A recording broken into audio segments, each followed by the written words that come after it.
हरिओम. चिंतन प्रवचन क्रमांक 13. स्वबोध. मागील प्रवचनामध्ये आपण प्रथम स्व म्हणजे आत्मपरब्रह्म पुरुषोत्तमाचा आणि नंतर स्व म्हणजे स्वतःचा म्हणजे औषात्म्याचा परिचय करून घेतला. आता आपल्याला बोध करून घ्यायचा आहे. आपण इतकेच पाहिले की आपण स्व आत्मपरब्रह्माचा अंशवंश आहोत, परंतु औषात्म्याचे म्हणजे आपले ब्रह्मांडामध्ये औषात्मक स्वरूपात याचे प्रयोजन, अंतिम हेतू काय आहे ते आता आपण जाणून घ्यायचे आहे.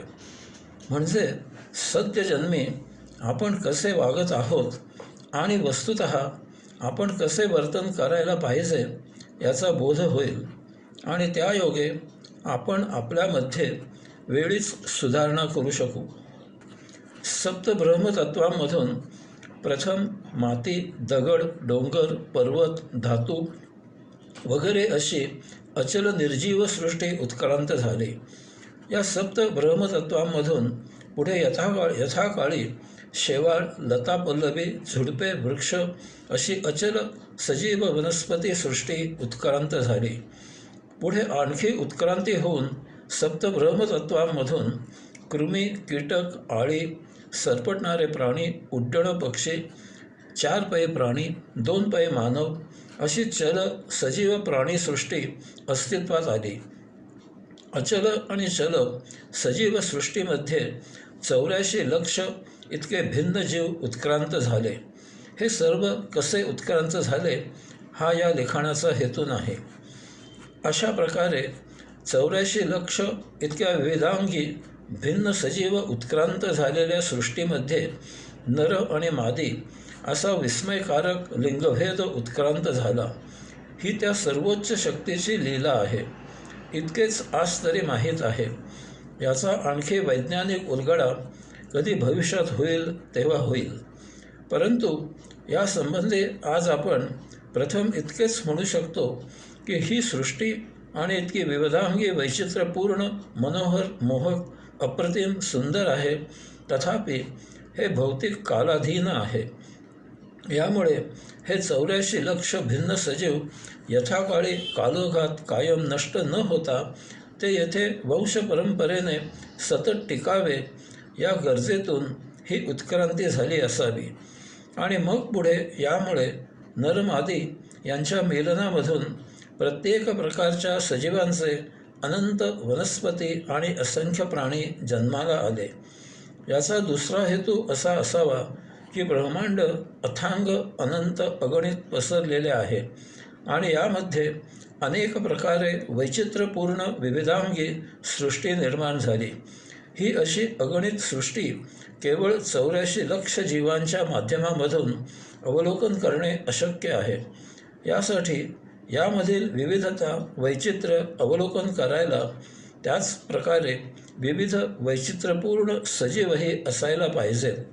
अशा या गरजेमधून नरमादी यांच्या मिलनामधून असंख्य सजीव निर्माण झाले असावेत. या अशा निरूपणावरून आपण स्वबोध घ्यायचा आहे. पहिला बोध घ्यायचा आहे की 84 लक्ष जीवांची देहात्मक उत्क्रांती झाली आणि ही देहांची उत्क्रांती मानवी देही येऊन थांबली. आता यानंतर यापुढे आणखी देह उत्क्रांत झालेला नाही. आपण सर्वांमध्ये देवत्व मानतो. यामुळे आपण मानवेतर प्राण्यांमध्येही अवतार मानलेले आहेत. असा मानवेतर प्राण्यांमधील अवतार दाखविताना आपण अधो शरीर त्या प्राण्याचे आणि ऊर्ध्व शरीर मानवी दाखवतो आणि त्याची बोलीही मानवी दाखवितो. सांगायचा मुद्दा असा की सजीव सृष्टीचा मानवी देह हाच शेवटचा देह आहे. यात आत्मपरब्रह्म पुरुषोत्तमाचे मानवी देही काही विशेष प्रयोजन आहे. दुसरा बोध घ्यायचा आहे की मानवी देहात्मक उत्क्रांती थांबली, तथापि मानवी बुद्धीची आणि स्मृतीची उत्क्रांती सुरू झाली. मानवी बुद्धी अन्य सजीवांपेक्षा उच्च, प्रगल्भ, महातीव्र, अतीव तीक्ष्ण आहे. मानवाची आकलनशक्ती अचाट आहे. तो प्राप्त परिस्थितीचा फार चटकन अंदाज घेतो आणि त्याप्रमाणे ती परिस्थिती हाताळतो. मानवी कल्पनाशक्ती अगम्य आहे. तो उपलब्ध नसलेले प्रत्यक्ष असावे अशी कल्पना करतो आणि ते मिळवण्याची खटपट सुरू करतो. अनेक वेळा त्याला यात यश मिळते. अशाच कल्पनांमधून तो अन्य ग्रहावर प्रत्यक्ष जात आहे. याचप्रमाणे मानवाची तर्क करण्याची क्षमताही फार मोठी विलक्षण आहे.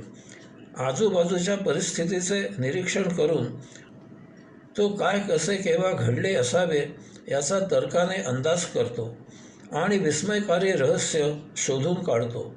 सुतावरून स्वर्गाला जाण्याची त्याची तार्किकता अफाट आहे. याचप्रमाणे त्याची स्मरणशक्तीही तीव्र आहे. तो अनेक विविध गोष्टी दीर्घ कालावधी संपूर्ण तपशिलासह स्मृतीमध्ये साठवितो आणि समयोचित त्यांचा वापर अचूक करतो. मानवी बुद्धी स्मृती आणि मानवेतर सजीवांची बुद्धी स्मृती यात अतुलनीय जमीन आकाश इतके अंतर आहे. अर्थात यामागे आत्मपरब्रह्म पुरुषोत्तमाचे मानवी देही काही खास विशेष प्रयोजन आहे. तिसरा बोध घ्यायचा आहे की आपण पाहतो की दररोज सूर्य पृथ्वीवर सकाळी उपस्थित होतो आणि सायंकाळी अनुपस्थित होतो. उन्हाळा, पावसाळा, हिवाळा असे ऋतू नित्यनियमित याच क्रमाने दरवर्षी 4-4 महिने येत आणि जात असतात. सजीवाचा जन्म होतो, तो काही काळ येथे वास्तव्य करतो आणि नंतर मृत होतो. सर्व सजीवांच्या आयुष्यात जन्म, बालपण, तारुण्य, प्रौढत्व, वृद्धत्व, मृत्यू असे क्रमाने होत असते. फूल दररोज सकाळी उमलते आणि सायंकाळी कोमेजते. बीजापासून झाड निर्माण होते, त्याला फळे येतात, ती काही कालावधीनंतर पिकली की गळतात. त्यामध्ये बीज असते, त्यामधून पुन्हा झाड निर्माण होते. असे दर हंगामाला सतत सुरू असते. ही अशी उदाहरणे आपल्याला बोध करून देतात की या ब्रह्मांडामध्ये एका विशिष्ट प्रकारे कालचक्र सतत फिरत आहे. ते चक्र वर येते, खाली जाते, असे अव्याहत सुरू आहे. आत्ता येथे जो वर्तमान आज आहे तो काही वेळाने भूतकाळात गडप होणार आहे आणि भविष्यकाळामधील उद्या वर्तमान म्हणून आज उदयाला येणार आहे. हे असे अव्याहत सुरू असणार आहे.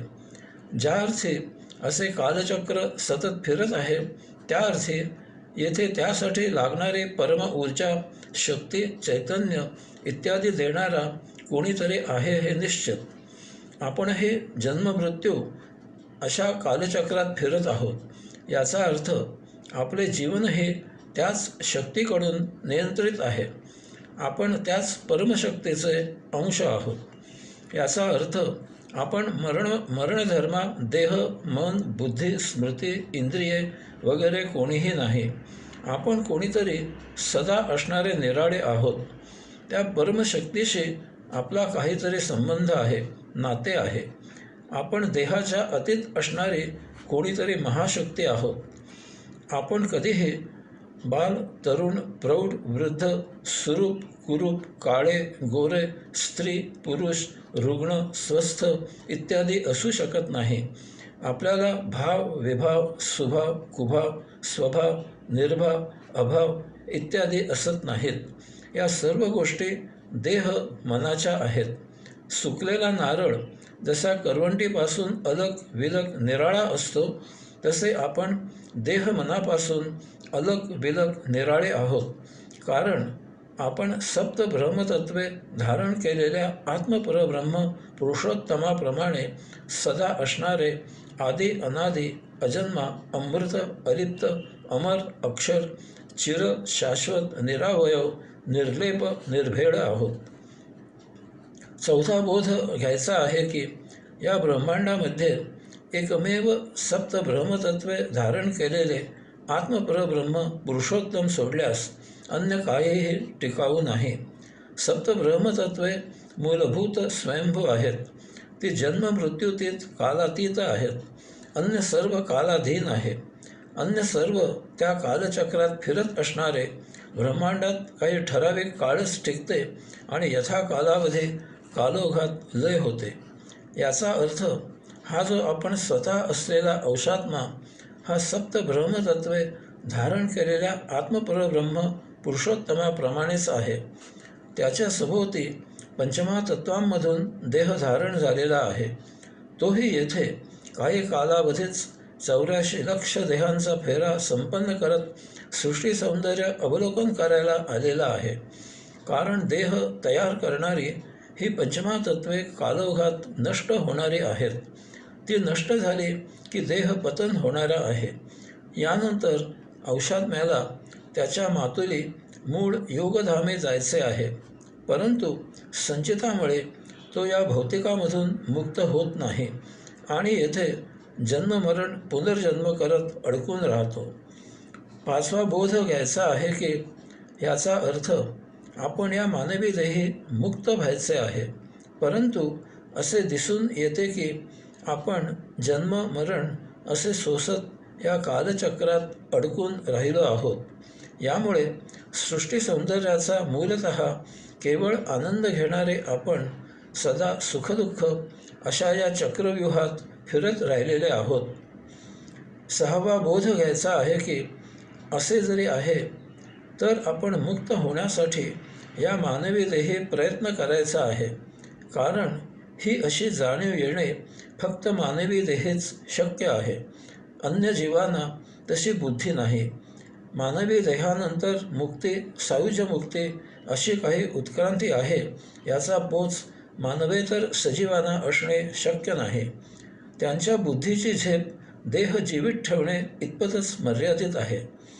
सातवा बोध घ्यायचा आहे की यासाठीच आपल्या द्रष्ट्या ऋषी मुनी महंत महामानव योगी संन्यासी संत इत्यादींनी आपल्यासारख्यांसाठी वेद, पातंजली सूत्रे, उपनिषदे, श्रीमद भगवद्गीता, भावार्थ दीपिका, तुकाराम गाथा, दासबोध इत्यादी असंख्य ग्रंथ उपलब्ध करून ठेवले आहेत.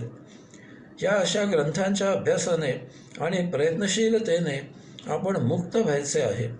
त्यासाठी त्यांनी जे शास्त्र सांख्य सांगितले आहे ते या चिंतनात्मक प्रवचनांद्वारे समजून घेऊन त्याप्रमाणे आचरण करून मुक्त होण्याचा प्रयत्न याच जन्मी करायचा आहे. आपल्या दृष्टिक्षेपात आलेल्या बाहेरच्या अन्य अनेक गोष्टी आपल्याला दिसतात. परंतु एक विलक्षण गोष्ट अशी आहे की या अनेक गोष्टींपेक्षा आपल्या सर्वात जवळ असलेली गोष्ट म्हणजे आपण स्वतः औषात्मा आपल्याला दृश्य नाही. अन्य अनेक गोष्टी पाहणारे आपले डोळे आपल्याला दृश्य नाहीत. अन्य जणांचा चेहरा आपण न्याहाळतो, परंतु आपल्याला आपला स्वतःचा चेहरा न्याहाळता येत नाही. अन्य जणांचे दोष आपल्याला दिसतात, परंतु आपल्याला स्वतःचे दोष दिसत नाहीत. याचप्रमाणे आपल्याला अन्य मुलांचे दोष जाणवतात, परंतु आपल्याला आपल्या अपत्याचे दोष जाणवत नाहीत. हाच स्वप्नाचाही गुण आहे. आपल्याला स्वप्नामध्ये या आणि मागील अनेक जन्मेंच्या ओळखीच्या अनेक गोष्टी दिसतात. अनेक अगम्य घडामोडी जाणवतात. अनेक व्यवहार होताना उमजतात. परंतु त्या स्वप्नात ते स्वप्न पाहणारे आपण स्वतः आपल्याला कुठेही आढळत नाही. कारण स्वप्न पाहताना आपण जागृत नसतो, अर्धवट मूर्छित असतो. अशावेळी स्वप्न दिसणे हा स्वप्नाचा स्वभाव आहे. याचप्रमाणे आपल्याला आपले स्वतःचे दर्शन न होणे हा भौतिक आयुष्याचा स्वभाव आहे. दर्शनच काय तर आपल्याला या भौतिकाची झापडे आपली स्वतःची जाणीवही करून देत नाहीत. भौतिकाच्या आहारी जाऊन आपण मूर्छित वर्तन करत असतो, व्यवहार करत असतो. आणि याच कारणामुळे आपण दूरप्रदेशी परदेशी चंद्रावर मंगळावर जाण्याच्या मोहिमा आखतो. परंतु स्वतःचा परिचय नसल्यामुळे स्वतःजवळ अंतःकरणात उतरण्याचे आपल्याला सुततही नाही. ज्याला स्वतःचा परिचय नाही, स्वतःचा बोध नाही, त्याला आपण कोण आहोत याचा पत्ता नाही, अशाच्या आयुष्याबद्दल आपण काय बोलणार? असा सुखदुःखापलीकडे आनंद कसा प्राप्त करणार? ज्याला आपण स्वतः अमृताचा कण आहोत याचा पत्ता नाही, तो इतरांना काय आणि कसे जीवन देऊ शकणार? ज्याला स्वतःच्या अंतःकरणामधील प्रकाश जाणवत नाही, तो इतरांच्या जीवनातील अंधकार दूर करून तेथे प्रकाश कसा उजळू शकणार? इतरांचे वैभव पाहून आपल्याकडे असे वैभव नाही अशी खंत करत दुःख करत बसलेल्याने ते वैभव पाहणारा हा कोण आहे याचा जर शोध घेतला तर त्यांना उमजेल की त्या वैभवात असणारेही दुःखात आहे आणि विशेष म्हणजे त्याला दुःखाचे कारण ते वैभवच आहे. येथे आपल्याला स्वपरिचय स्वबोध करून घ्यायचे जर सुबुद्धी झाली तर तो जेथे ज्या परिस्थितीत आहे तेथेच सुखदुःख नव्हे तर परम कैवल्य आनंदात कायमकरिता न्हावून निघेल. हरिओम.